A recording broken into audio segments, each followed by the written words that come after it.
If you feel like you run out of things to say in conversation, if your conversations are a struggle with long, awkward pauses and a lot of stress and anxiety because you don't feel like you have the right thing to say, I want you to watch this video because you are making things way harder than they have to be. I promise there is a simple technique that can allow you to never run out of things to say in a conversation. It doesn't require you to be brilliantly charismatic. It doesn't require you to memorize 10,000 different conversation topics. All it requires is that you pay attention to some signals that are already existing in the conversation. I'm a clinical psychologist. I specialize in friendships, relationships.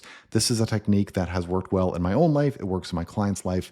I promise you it'll work well in your life also. So, what is the technique? It's pretty simple. The thing that you have to realize is that other people have things that they want to talk about. It might not explicitly be in their mind that they really want to talk about this thing, but they have parts of their life that they are interested in. They have hobbies that they enjoy, that they're excited about. They have life events that feel like a big deal to them. They have struggles that are challenging. I'm sure that you have the same thing also if you think for a second about what's going on in your life right now. And if they're given the chance to talk about those things that are important to them, that are exciting, interesting, etc., then the conversation is going to flow really, really smoothly. And they're going to have lots of things to share. And you're going to have lots of things to say in response because they're going to be giving you all sorts of information to work with. So your goal in a conversation is to get it onto one of those topics that the other person is excited about.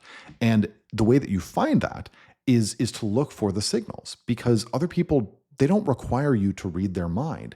In the conversation, they're going to be giving you hints and signals for what they want to talk about.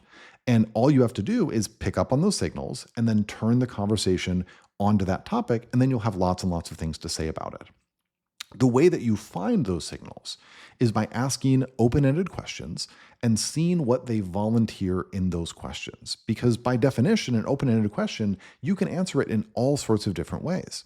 And the way that somebody answers one of those questions, that's a clue to what they want to talk about.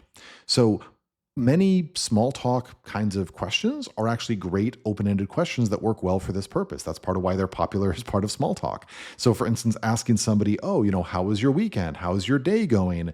Anything fun planned for, the upcoming vacation? Things of that nature. That is a great way to get the other person talking. And they're going to bring stuff up that you can use as a signal. So for instance, if you ask somebody, oh, how was your weekend? And they said, oh, I just got a new dog. And so I've been spending lots of time playing with it and taking it to the park. Well, they didn't have to tell you that they just got a new dog. That was a piece of information that they volunteered. And the fact that they volunteered that is probably a clue that they want to talk about this dog, that's something that's interesting, exciting for them, which makes sense. Adopting a new pet is a big deal. And so, of course, they'd want to talk about that. Or if you ask somebody, oh, how's your day going? And they're like, oh, man, it's been tough. My boss has been, complaining every little thing I do. I feel so overwhelmed. Well, that might not be as fun, but that's something that's important to them. That's their real life right now, is the stress from their job. And they might want to talk about that. They might appreciate it if you ask them why their job is so difficult or why their boss is, being so challenging with them. So you can listen for these little signals, and then you can guide the conversation towards the topics that the person brings up and see how they respond. Because most of the time, if you have correctly deduced that the other person really does want to talk about this, what you'll notice is that when you turn the conversation onto that topic, they're going to light up. They're going to start to be more expressive. They're going to be more emotion and excitement into the conversation, and they're going to share all sorts of new details. They're going to start telling you stories. They're going to start giving you more information. And then, same thing, you just need to listen to what they're sharing and the stuff that they are choosing to share. You just need to let your curiosity guide you.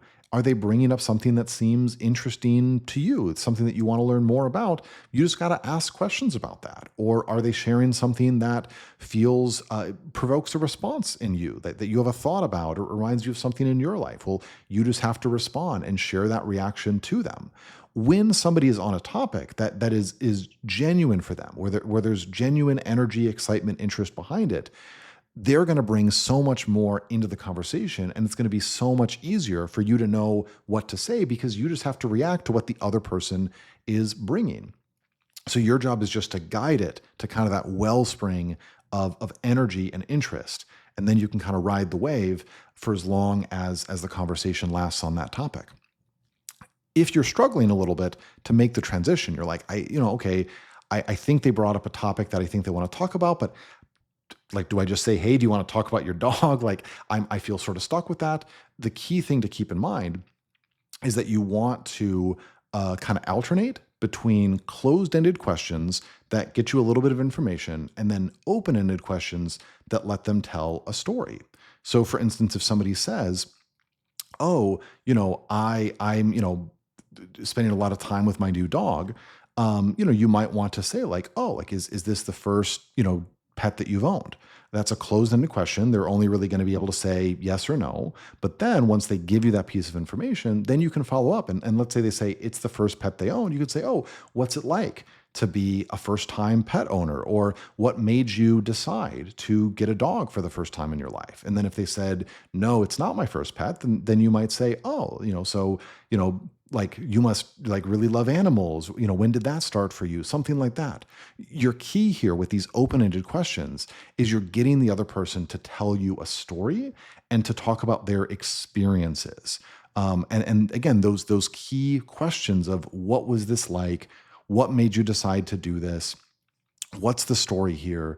That's the stuff that gets somebody to open up and really share these things. And again, if they are sharing these things, it's going to be so easy for you to know what to say next because you just need to find a connection point between your own experience or a thought that you have. Or if you can't find any of that, just follow the same technique you've done up to this point, seeing where they seem to have interest or excitement, and ask them more questions about that. Because even if all you're doing is asking them questions about areas of their interest, they're going to feel appreciation for that. They're going to feel connection to you, and that's going to make them curious about you. And so then at some point in the conversation, they're going to shift. They're going to start asking you questions about yourself. And then again, you don't have to think of the perfect thing to say. You just got to answer the question and maybe try to volunteer a little bit more information than you otherwise would so that they can see where your interests are and they can follow those interests. So bottom line, conversation, it's not a test that you have to pass or fail. It's not a mind reading challenge where you have to figure out the perfect thing. All it is just an experience of noticing, seeing what areas of interest and excitement the other person has, and just giving them the chance to tell a story about that. And I promise you, if you do this, your conversations are going to flow so much better.